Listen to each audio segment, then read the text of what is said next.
All right, so I have an SAT writing tip for you. So in this case, my writing tip is related to question 43. So this is going to be about matching tense and also matching your subject's number to your verb's number. Okay, so in this case, we're going to be working for question 43. So let me give you a little bit of context here. Grocery stores, convenience stores, and numerous other businesses have been able to thrive in their respective industries while paying significantly higher employee wages than their rivals.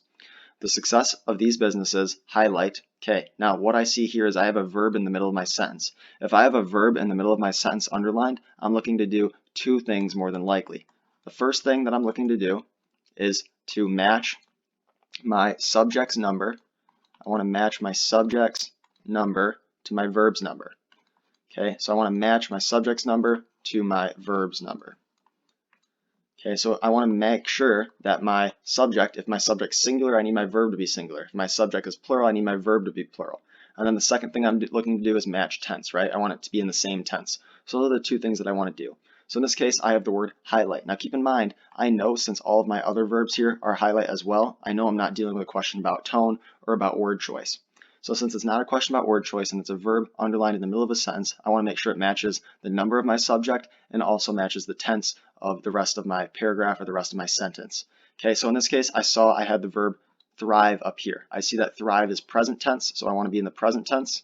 Okay, so I know my tense then will be present tense. The next thing that I know is I need to match my subject's number to my verb's number.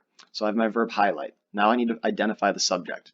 So I have the success, and then I have of these businesses. Now, here's the big thing that's going to trick most people.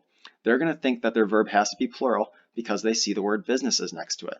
Now, that's incorrect. Okay, your verb needs to be singular, but why? You need to understand the why here. Your subject is not businesses. Your subject is the success.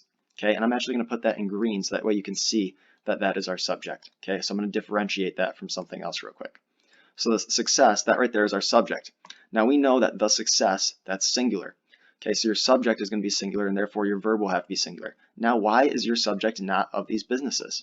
Well, of these businesses is a prepositional phrase, and when you're determining whether your subject is singular or plural, you have to ignore prepositional phrases. So you actually would cross out of these businesses. You'd see your subject is the success. You know the success is singular, therefore your verb highlight has to be a singular verb as well. Now, in determining whether it should be highlight or highlights, since we already know it's present tense, since it's present tense, we can get rid of would highlight and have highlighted because those both are not present tense.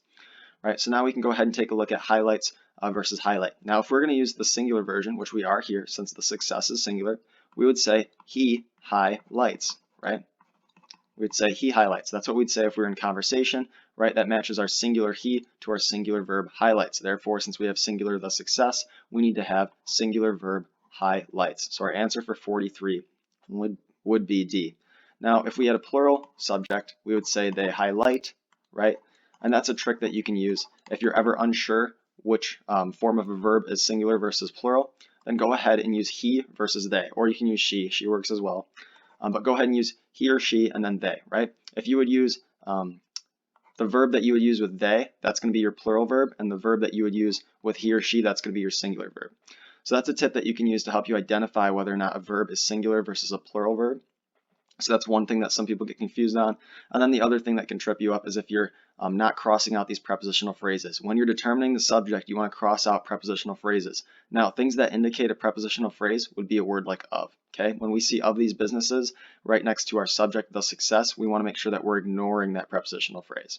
So hopefully that was helpful.